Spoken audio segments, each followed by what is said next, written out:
anyway, been answering calls talking about this for the last 24 hours. Tell me in 30 seconds, what is this whole Indigo thing? The government said the pilots need more rest. So in a week, if they say the previous regulation was they needed 36 hours of rest, now they say you need 48 hours of rest, which means the number of hours available for a pilot to fly gets reduced.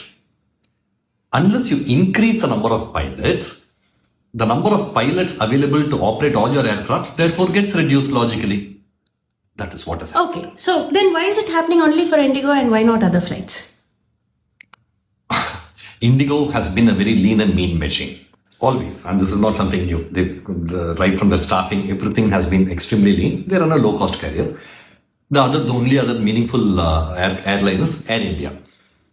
Air India, probably given that many of their aircrafts are anyway grounded, they probably must have had a surplus of pilots from those aircrafts to be able to cater to this. So this is okay. Then what if I bring pilots from Air India to Indigo?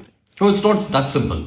For a pilot to move between two airlines in India, if you're a senior pilot, there is a mandatory notice period of 12 months. And if you're a co-pilot, the notice period is a mandatory 6 months. So you just can't go poaching people. And why did this happen all of a sudden? This wasn't all of a sudden. The government issued this notification well in advance, sometime in 2024 itself, telling that this is what is coming. Truth be told, I think it was an extremely the only thing that you can attribute this to is a very, very lackadaisical, nonchalant attitude from the airline saying that, Pathila. So now that this has happened, are they 500? What's this behind 500 flights getting cancelled? The math is fairly simple. See, they moved it from 36 to 48 hours, the mandatory rest, which means that is about 20 to 25% reduction in the available flying hours. If you don't staff yourself adequately, then the 25% of the flights will have to get cancelled. Indigo does about 2,200 flights a day.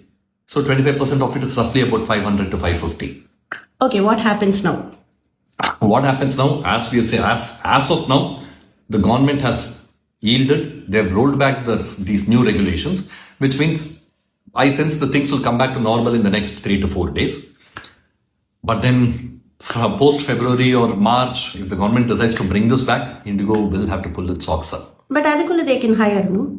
No, it's not easy to hire like that. As I told you, one is a notice period. The second is if you want to bring in fresh pilots, they need to get type rated, they need to go through the trainings, they need to finish the minimum number of flying hours. And I don't think Indian infrastructure supports any of those things. It's a long drawn process. It's not going to be easy. You just can't go and I just can't build bench strength so easily. That's what I mean.